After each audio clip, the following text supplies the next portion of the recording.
welcome to the South by Southwest panel, Health Isn't the Hospital, presented by Michigan House. I'm Ben Look from Trinity Innovations, and I'm honored to moderate today's discussion. We're going to be bringing together several global innovation leaders across multiple industries. These leaders have been engaged in collaboration for quite some time, focused on this area. And in that area is, it's not the care you get or where you get it. It's not the medical system that drives your health. In fact, when you talk to people about health, it's where you live, what you do, and the everyday decisions that you make. In today's world, those decisions look very different than when we talked about this panel 3 months ago. COVID has changed our landscape dramatically.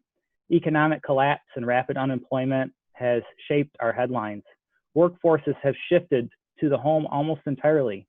Reductions in travel and transportation have been dramatic. Huge changes in the food availability and the supply chain of that food has led to Americans and the entire globe changing their diet. The healthcare workers of today have been elevated as heroes, but are also experiencing incredible burnout, stress, and physical drain. Huge increases in our outdoor and natural utilizations have spiked. And there's been an acute awareness and prioritization of building your immunity and staying safe and healthy. And more people are seeking care outside of the hospital. So let's explore today how these global leaders and innovators and across healthcare and different industries are reimagining how healthcare can be delivered and the impact on people's health. Why don't we start with introductions today? And Christina from Amway, why don't you get us going? Hi everyone, my name is Christina Robinson. I will be speaking on behalf of Amway. I've been with the company for about 4 years and been working in innovation for the same amount of time. So I'm excited to be on this panel and to share Amway's thoughts with you today. Thanks, Christina. Greg? Hey, so I'm Greg Druck. My background is in machine learning, and I also really love food. And so I was able to kind of put these things together by working at Yummly, where I'm the chief data scientist. So a little bit about Yummly. Yummly was founded in 2010, and it was based on the idea that food is really a very personal thing. So we started as kind of a recipe discovery website and app, allow you to search recipes and get recommendations for recipes from across the web that were all based on your taste profile. So when you sign up, we would ask you some things about what you like to eat, learn about your favorite foods, favorite cuisines, also stuff you don't like to eat, any special diets that you have, allergies, any kind of other ingredients that you just don't like. And we would also learn about you over time and kind of augment that profile so we could personalize to you in a more precise way. So in 2017, Yummly was acquired by Whirlpool. And now we're kind of thinking more broadly about the future of the kitchen, how to help users kind of achieve different types of goals in the kitchen, staying organized, how to plan and shop for meals more efficiently. And one of the goals that we care about is helping people try to eat healthier. So on all of our recipes, we do nutritional analysis. As I mentioned, we allow you to set different kinds of dietary preferences, and then setting a dietary preference, make sure that we never show you anything that's not right for you. Also kind of relevant to the panel, we're in good position to observe trends in healthy eating and generally get insights into how people eat with respect to health. So one of the ones that I've always loved is that it turns out that people search for more healthy recipes earlier in the week, like on Monday it peaks, and then it actually kind of steadily declines toward the weekend, bottoming out on Saturday. So people kind of lose their will throughout the week. And then finally, I think, kind of beyond what Yummly is really doing today, I think, given everything that's happening in artificial intelligence and machine learning, there are a lot of opportunities to build better tools to help people to eat healthier. And I can talk a little bit about that. Awesome. Thanks, Greg. I definitely think that Saturdays are the toughest days for me. So, Tonia. Hi, I'm Tonia Patterson, and I'm the experiment design lead with Emergent Holdings, with the business lab in Emergent Holdings. We look at healthcare and technologies and what's emerging, and we specifically look at healthcare from the insurance side. Thanks, Tonia. And last but not least, Jordan. Hi, I'm Jordan Smith. I'm a researcher with Steelcase Health, and Steelcase is the largest manufacturer of office environments and furniture. But I work again with Steelcase Health, so we do health environments. We think a lot about how the environment impacts the experience and delivery of care. So today we'll talk a little bit about virtual care, how the patient experience is evolving, and some of the projects that we have going on to understand how that's going to change moving into the future, especially because of COVID-19. Awesome. Well, Jordan, I'm going to take you up on your offer. So let's talk a little bit about, how you guys think about health and how that affects the location and also the care of it. And then also, as you mentioned, the last 3 months have really changed things. So share a little bit about how that may have impacted your thoughts on strategy and where you're headed. Yeah, changed quite drastically, as I'm sure everyone here can attest. So like most of you, we're all working from home. So that's been going on since February, sooner for some of us. And luckily before that, for about the past 18 months, we had been doing some work, myself and other researchers in innovation roles at Steelcase Health, to understand virtual care. And so we were looking at what does it mean to help create these high performance environments for clinicians and patients to give and receive virtual care services. And before all of this happened, only about 25% of people had ever had a virtual care visit, and only about 10 to 20% of clinicians were equipped to provide that service. And so now, if you've been following the headlines at all, you've seen that virtual care capabilities have grown over 1,000% in some systems. Some systems have seen traffic in their ambulatory clinics drop by about 80%. People are delaying care, so they're no longer going to facilities to receive the care. And this is especially concerning for people with chronic diseases or illnesses, things that really should be managed in concert with that clinical team. But people are quite nervous, understandably, to go into these healthcare facilities. And so we're translating a lot of what we know about the virtual care experience to help our clients think about that from the patient and provider side. Whether that is from home, so a lot of providers now working from home, maybe for the first time ever, or maybe just on a more regular basis. So when that home office goes from something you use occasionally to your primary workspace, how can we help optimize that environment for the work that you do? And so we think a lot about how the clinician presents on screen. We think about the tools at their disposal, the postures that they work in. All of these things kind of add up to a great experience on their side. And if we keep them healthier and better equipped to do that job, then patients have a better experience. And I would say at a high level, we're always thinking about the quadruple aim. So how do we help improve population health, do our part to improve the built environment in order to do that? But it's also about reducing costs and improving the experience for patients and providers. So that's really where we're focused. I mentioned that clinician well-being has also been an important aspect of this. So traditionally, hospitals and health systems have spent a lot of time thinking about the patient experience, and that's great. We need to keep doing that. It's the center of gravity for care.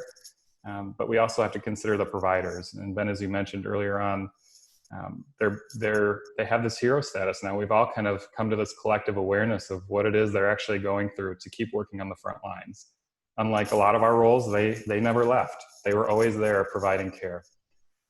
But a lot of them are doing that in ways that are just unsustainable. The hours, the effort, the new protocols, all the changes that are happening are putting a lot of pressure on the system. So we're doing what we can to also understand what are the tools, the levers that we can pull, whether that's on the technology side, so looking at new tools to help optimize space, or whether it's just the products and the environments themselves.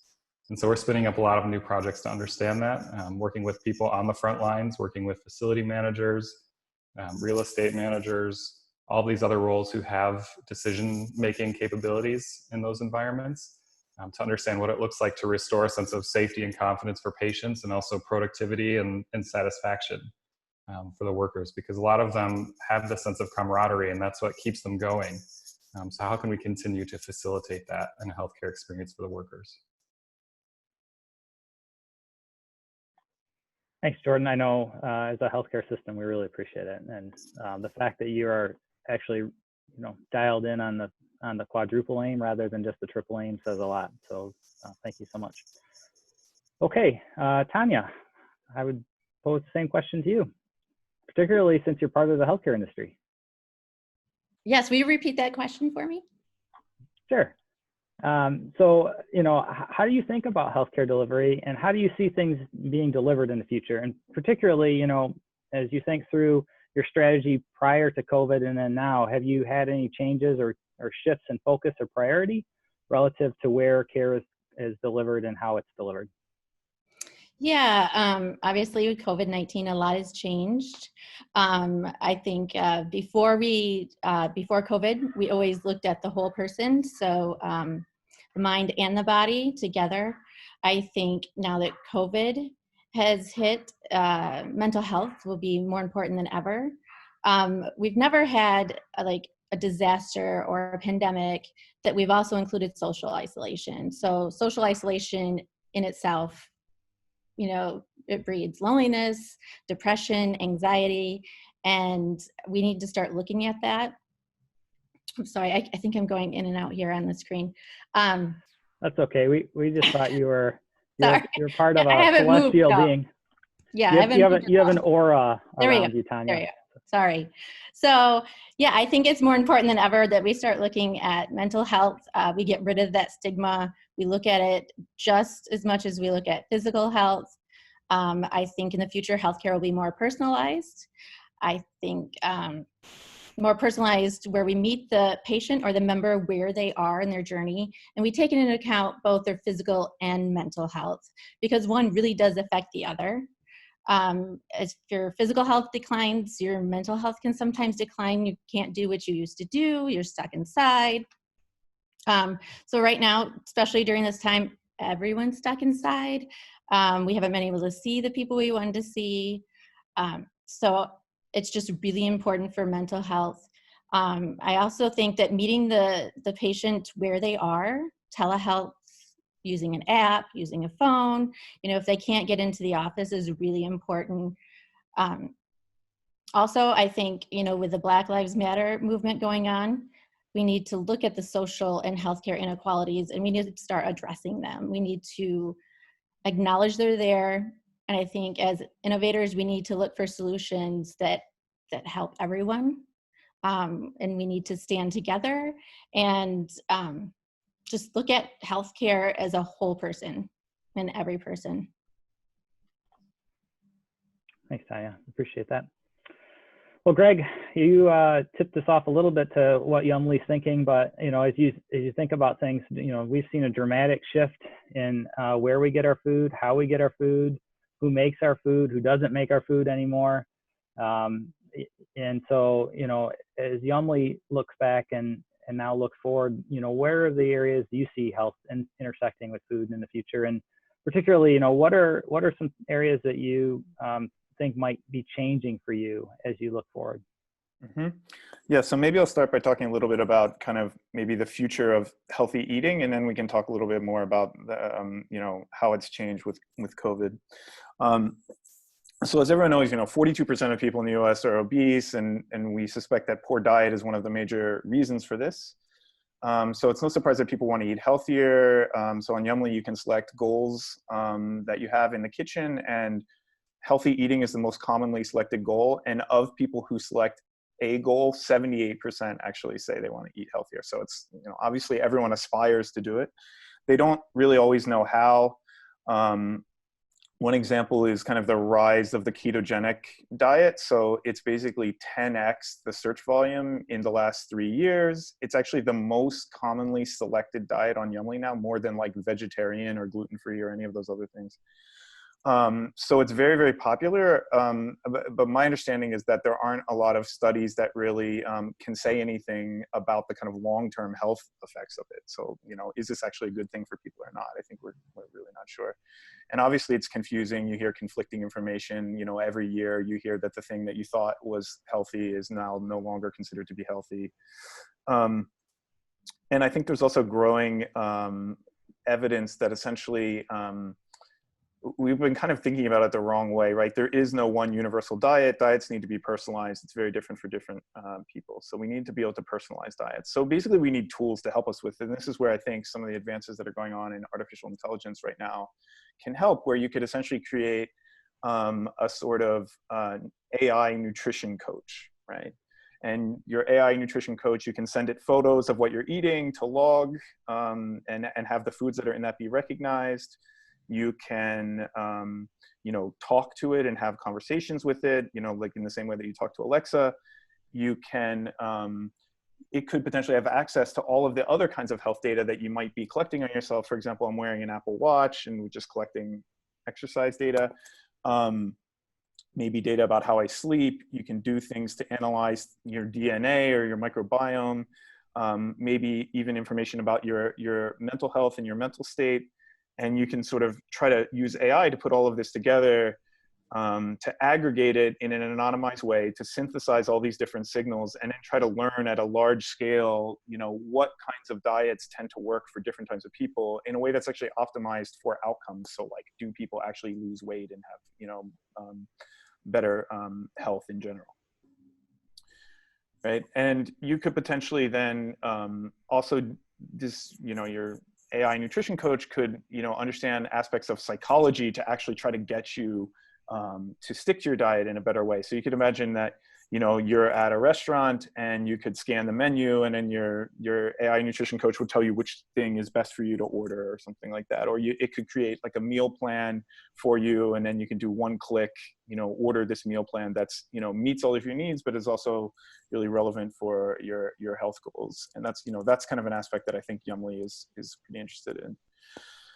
So Yummly is a consumer-facing company, but I think there are also lots of opportunities here for healthcare providers. So now this same kind of nutrition coach app could be actually sending information about what you're eating to your doctor that could be analyzed, to maybe have early detection of certain kind of health conditions. There's this idea of food as medicine, where your doctor would actually prescribe, a diet to you. And, this is an opportunity where this kind of AI nutrition coach app could actually advise you on what to eat and track your progress and try to help you stay on track with your plan. So in terms of what's changed recently, we have seen very large behavioral changes on the Amway platform. So a lot more people cooking at home, more online grocery shopping. Actually, interest in healthy cooking has declined during the shelter in place. Although what we're seeing now is that it's actually starting to recover a little bit. So I think that, maybe some of this was actually temporary, and will sort of, as states start to open up and as the shelter in place ends, and hopefully the pandemic comes to an end, some of these things will revert back to normal. But really, I think this just provides more opportunities to build, software tools, and for companies like Yummly or other companies that are maybe even more focused on specifically on AI and health, to provide tools to actually really help people. So I don't think the strategy really changes there. It's just sort of maybe there's almost like more opportunity, and which might lead to kind of an increase in focus and priority on this. Thanks, Greg. Yeah, I definitely think over time it'll be really interesting to see, what changes and what reverts. And I think that's could be a strategic advantage for a lot of people, and will be a large debate for a long time. Okay, well, we've heard, about where you work changing. We've heard about what you eat changing. We heard about kind of you as a person changing. So Christina, from the Amway perspective, where do you see things migrating to, and what are the focus areas that you guys have relative to health? So Amway is a global company, and our mission is to basically help people achieve the best version of themselves. We want to, and that looks different for everyone, right? So the three main we primarily focus on are products that we in the beauty, nutrition, and the durable space.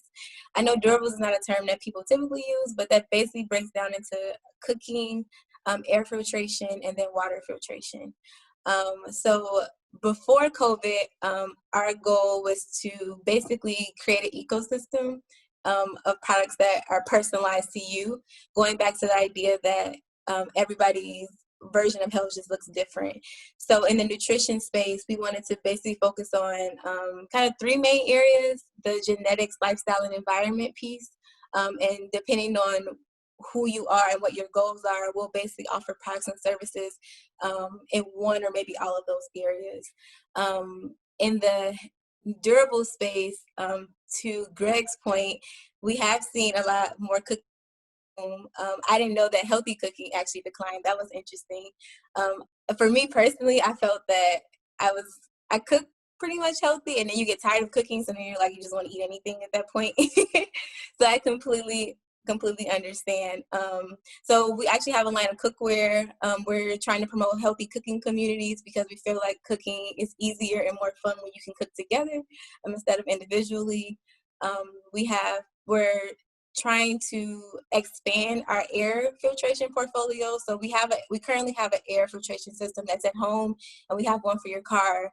But with the rise of masks, and honestly, masks are here to stay, we want to be able to provide clean air for you everywhere you go. So we're brainstorming ideas in that space.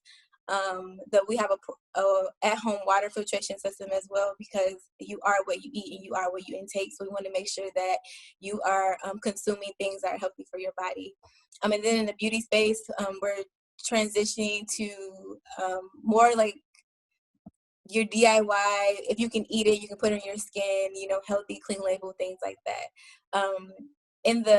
Since COVID has started, I think immunity was always a big focus, but it's a huge focus now. So one initiative that we have is food as the center of the plate. And then we want to also make sure that the supplements, because we sell a lot of supplements, that's like our main business, that it truly is supplementation, right? So we don't want you taking 50 supplements and you're not eating healthy. To really achieve the best version of yourself, you have to eat relatively healthy, like get the nutrients that your body needs, and then we can actually give you supplements that help with that. So we're also playing around with alternative delivery formats, just to the point that everybody doesn't like to take a pill, but we still want to deliver that nutrition. So I think that pretty much answers your question, right, Ben? Yeah, Okay. I think so. That's great. Well, I think that gave us a good view of different industry takes on not only where health needs to be, but who it's about, where it takes place, and what their impacts are relative to COVID. I guess, turn it open to the group. As you think about the last 90 days, there's certainly been a lot of things coming at every industry. And I know we've all spent a lot of time kind of digging through every trend that we can find that we think is relevant. Have there been any big ahas or key insights that you've had in the last 90 days, or things that have just completely surprised you about what's going on right now relative to your industry or health in general? So I guess I can start. I think the biggest thing was kind of like the digital platform. So I think before Amway, we were really adamant about trying to expand and make our digital platform a little bit more robust. But when COVID hit, it was basically like, if you didn't have a digital platform, you were basically halted until post-COVID, until the world basically opened back up. So for us, especially, we were adamant about expanding our digital platform to not only offer our products, like sell our products, but also be a support system for our ABOs. And that was a huge thing for us. I think every industry experienced that really fast. How about others? Any other surprises or insights that you've come across? I think we're really interested from Steelcase Health and how the virtual care experience will change the expectations for in-person care. So looking at this topic, there's the idea that some people are more comfortable in a virtual exchange. There's more self-disclosure, more honest conversation about what's really going on.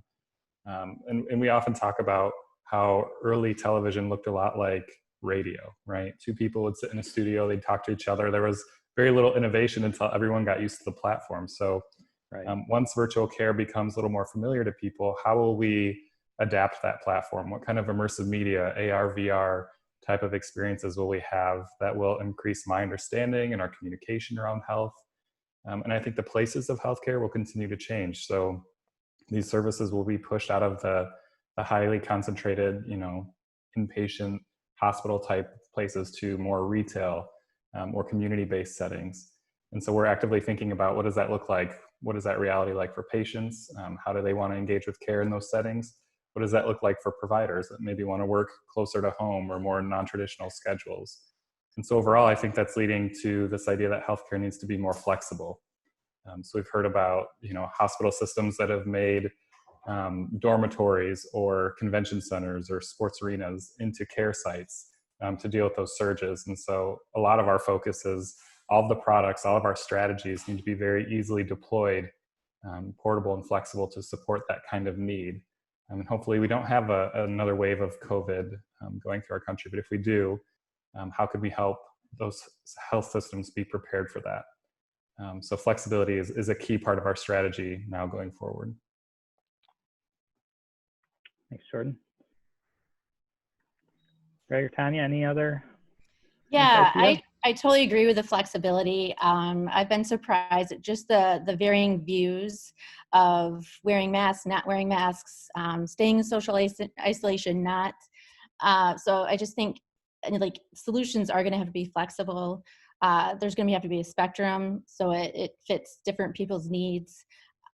It's been just eye-opening, and I think everybody just handles stress differently.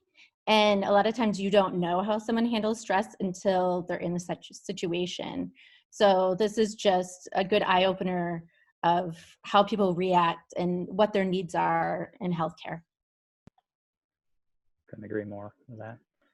Yeah, and I can kind of segue off that a little bit. So I think generally the way we've been thinking about this is that there are a lot of behavioral changes, and some of them might be temporary, right? And some other ones might be more permanent, like sort of permanent shifts in the way that in behavior.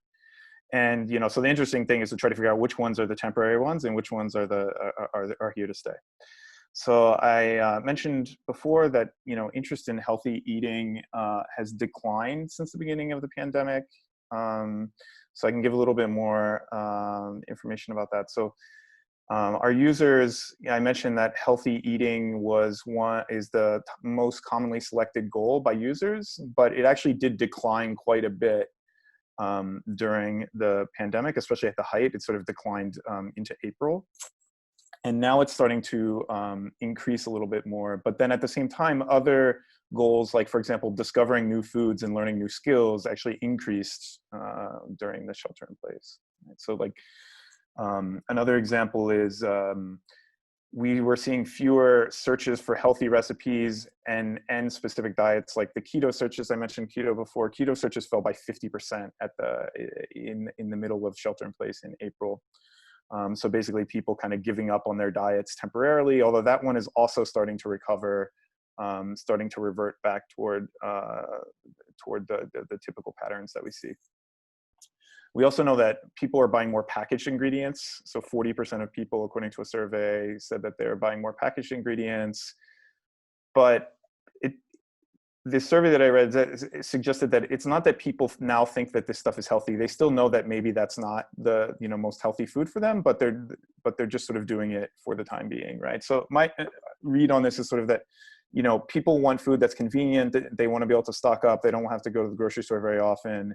And it's also like an anxiety-inducing stressful time. And so people just want some comfort food during this time. But this doesn't seem like necessarily it's going to be a permanent thing. We're already seeing kind of a shift back to the behavior that we normally expect.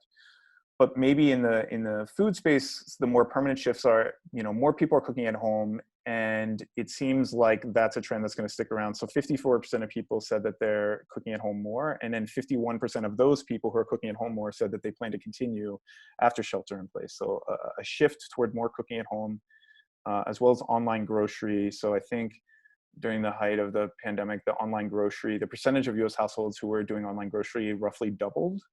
And that, again, 43% of those people say that they're likely to continue to do online grocery. So online grocery is something that everyone's been expecting to happen forever, but it's sort of been happening very slowly. And this might be the kind of big shift there. So all in all, these things are probably good for health, because I think it just provides, cooking at home is generally thought to be more healthy than eating at a restaurant, and more online grocery shopping and that sort of thing provides more opportunities for like software tools to analyze what you're buying and to help you buy things that are relevant for your health goals. Yeah, it makes me think about something if you kind of cross over. So, in the pre-COVID age, about 80% of patients reported providing information to their providers that wasn't accurate. So another way to say that is about 80%, up to 80% of all patients lied to their doctors. And, you know, if you combine a couple things, which one Jordan mentioned, which is, you know, it's this new mechanism is in some ways feeling a little bit more techy, but in other ways could create a more one-on-one discussion or dialogue. I mean, there's really nowhere to go when you're on a video with your doctor, but right in your screen or, you know, looking up.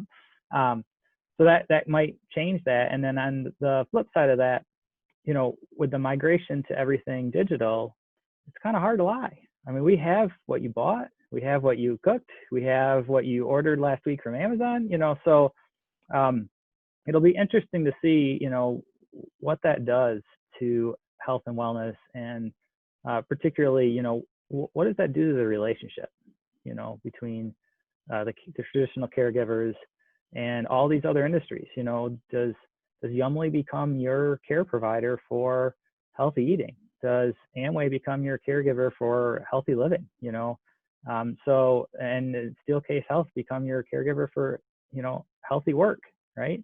And Tonia, you know, from a insurance perspective, does insurance become your healthy guide? You know, so I think it gives every industry a really interesting opportunity to change their role in some sense. I don't know if anybody has any thoughts on that or reactions.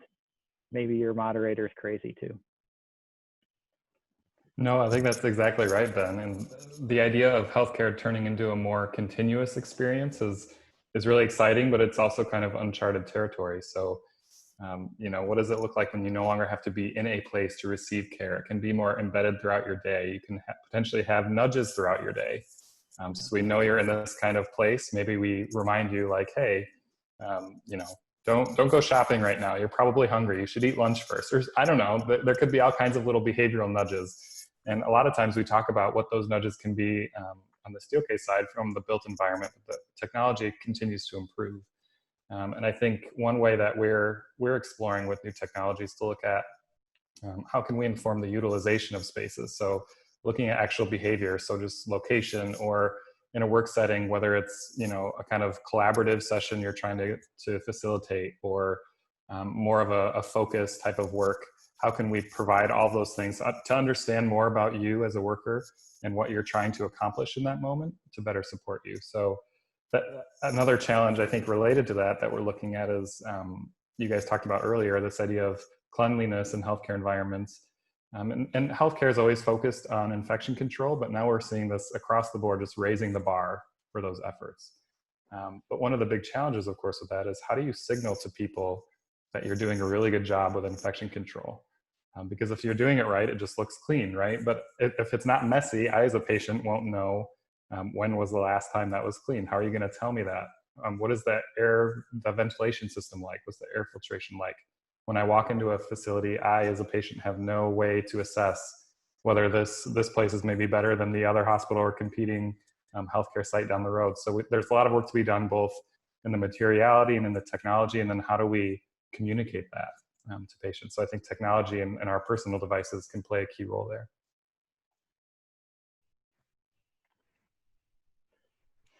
And okay, you know, go ahead. I really, oh, sorry. No, I really go like ahead. the idea of collaboration throughout healthcare. I don't think there's one entity that can do everything for you. I don't think there's one doctor, you know, one health food store or anything. I do think it's a collaboration. And I think it would be great to have that partnership with the patient or the member and gain that trust and just everybody work together. Like we could suggest, hey, look at Yumly, or, you know, like Steelcase is doing this, or Amway is doing this, or Mercy's doing this. Yeah, I just think it should be a collaboration and a partnership between everyone and the patient and the member. Yeah, I think there are lots of interesting, I think the thing that's really interesting about that is this idea of having this really comprehensive view of someone's health by putting together all these different kind of inputs, which I think, you know, we don't always really get today. And so there could be some really interesting things that arise from that. Yeah, I agree. I think it also it challenges us to change our mindset around healthcare and what that actually means. And I know this was mentioned before, like wellness is a spectrum, right? Like we are multifaceted beings, and we're always like on the move and doing things. So our healthcare has to match that for it to actually give you a realistic view of your health. And I think also in this way we'll make healthcare a little bit more inclusive, and we'll actually give people more access to have control and power of their health. I think right now they think their health sometimes relies in hands, but now we're saying, okay, you are a partner with your doctor. You are a partner, like through Untitled and Emergent and Steelcase and things like that. So definitely a mindset shift. Couldn't agree with you more, Christina. It'll be really interesting as we think through things to think about, you know, as things either migrate or continue to stay in the digital realm.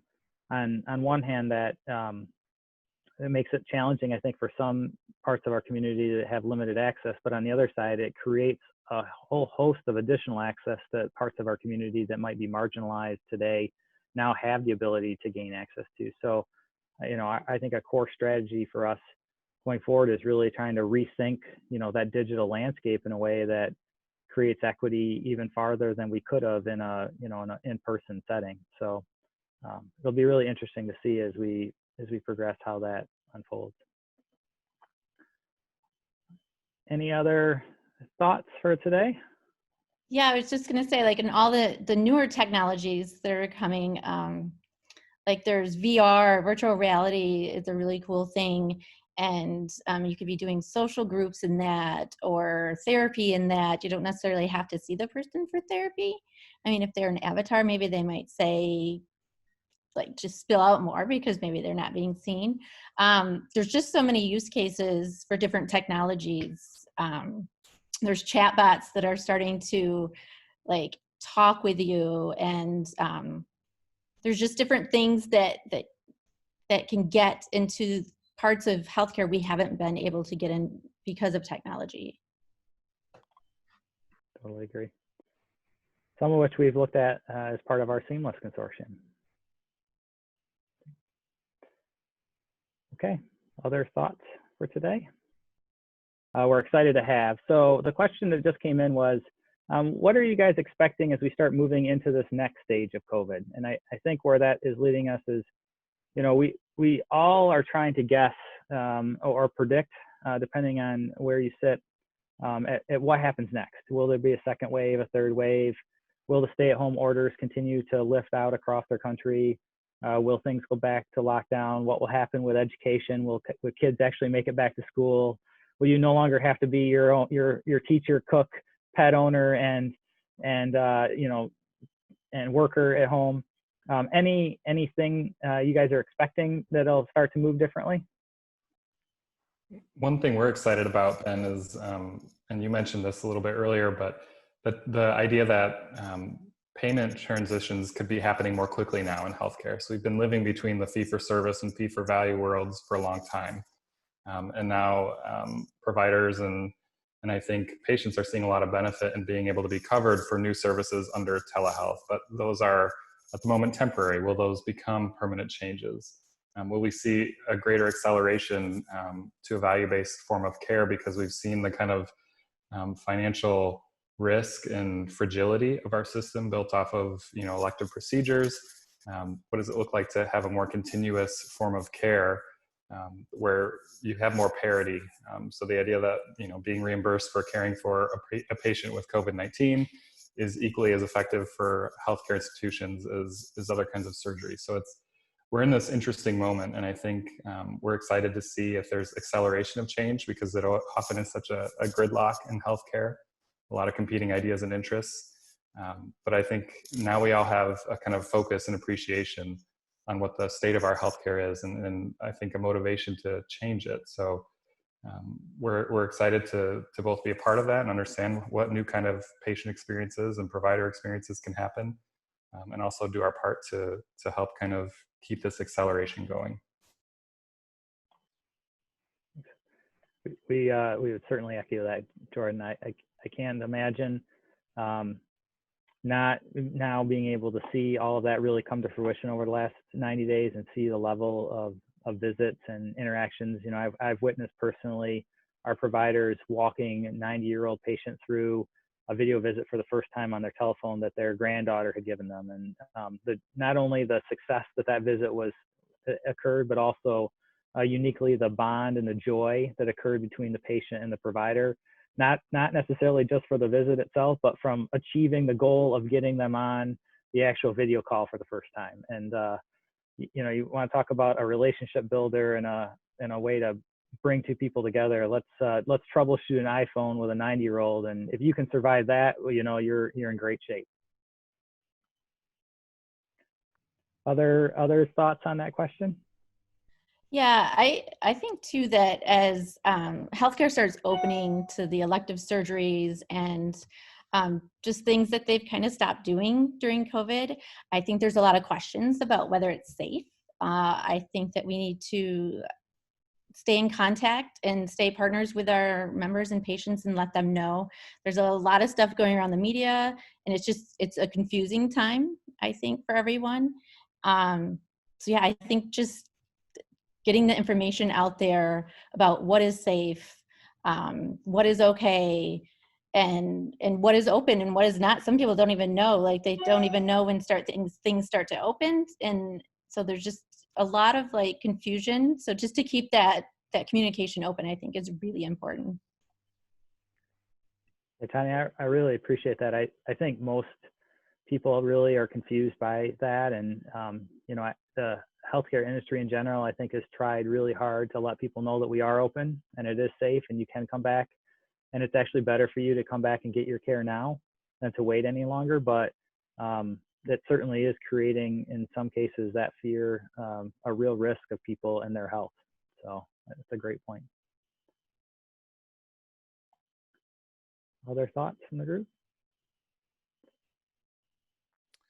Yeah, I think as I was mentioning earlier, you know, we were seeing that healthy interest in healthy cooking kind of declined and it's starting to rise again. And I think some of that is because things are starting to reopen, but I also think people are just kind of learning to cope. They're sort of learning how to be healthy now in this new world where we're doing shelter in place. And so I guess I think in terms of like the way that people are going to eat, the impact if everything opens up and it has to be, and we have to go back into shelter in place like later in the year, that maybe the impact the second time around will be smaller and that people will sort of start to learn how to exist and how to be healthy in this kind of new way of living.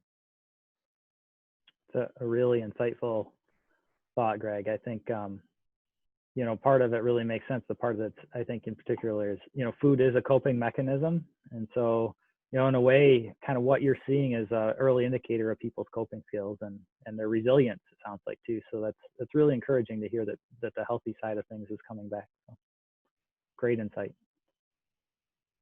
Christina, I'm not going to let you go without any other thoughts. I think one of the things, well, I think it was present before COVID, but it's more present now, is that immunity literally starts from within because you are with.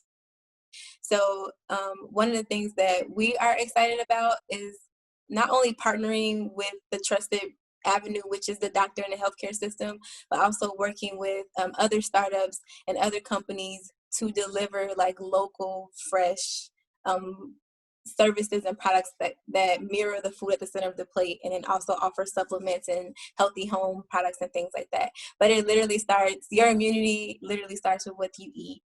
So that we're really excited about offering products that will help you eat better. Awesome. A couple other quick questions as we wrap up. First question that came in was, you know, as the regulatory environment has changed over the last 90 days, have you seen any ability in the innovation space to be more engaged in the healthcare roadmap? And if so, you know, what have those big changes been?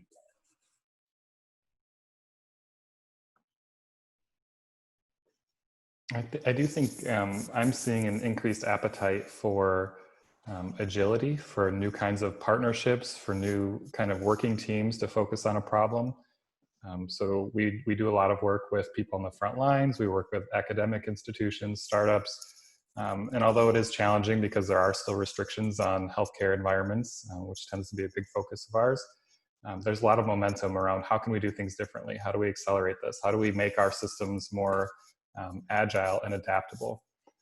So I would say I see that increase in momentum, and my big takeaway is that we need to stay connected. So communicating early and often, both in a healthcare sense, but also in these kinds of collaborations, and also just trust in your adaptability. So I think we've all kind of come to see a new capacity that we have to deal with change, whether it's just working from home or dealing with childcare while you're doing work, while you have to juggle all of your other responsibilities while under a stay-at-home order. So I think we're all kind of luckily going through that together, and that makes it a little bit easier on all of us, I think. I think for Amway, this question is a little bit different for us because we are adjacent. Like in traditional terms, we're not actually in healthcare. So in terms of direct selling, which is the type of company we are, I think the regulatory restrictions are actually greater because they want to make sure that what you are offering, what you are telling people is correct and legit, and people won't act outside of that. So I think for us, we're under a little bit more scrutiny to make sure that what we're delivering to you is valuable and accurate. So not saying that we never did that before, but I think that it's just a little bit more stringent now.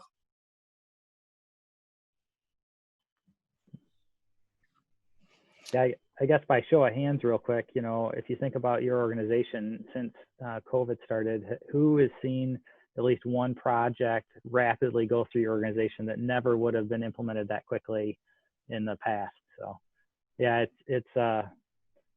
I think as if you think about just corporate innovation in general for a second, I think it's a great lesson for the rest of the corporate world to understand that us innovators can actually, we're right, it is possible. You can do something quickly, and you don't need to wait for 37 levels of approval. So. But I think it's also cool, Ben, that like you can do something quickly, but a lot of times we were able to pivot because we were solving a very clear problem. So I think that also challenges us as an organization. If we want to move quickly, you ask really clear questions and intentional questions, and that'll help you also to move quickly. An awesome point, Christina. Totally agree. There's a whole notion of having a common goal or a common purpose really brings people together, and then unfortunately that's usually only proven during times of crisis. And it would be great to be able to do that same kind of clarity in normal times. So, okay, I think we're going to wrap up here. We've got just about all the time we had for today. So I really appreciate everybody's time and perspective. It was great to talk to you all. Want to thank South by Southwest for the chance to be able to continue this panel, even if we couldn't do it from the sunny skies of Austin. And thank you for Michigan House for the opportunity and sponsorship. If you have any other information, we also recommend that anybody is interested in learning more about this Riley bunch of people. We are a part of Seamless. You can find more information at seamlessiot.com. And check out a group that has been focused on health isn't a hospital for years. This isn't a new thing for us. We're really unique, I think, across the country and even globally. And super excited to be personally, a great group of people, and I would never miss it for the world. So thank you again, everybody. And with that, I think we can officially sign off.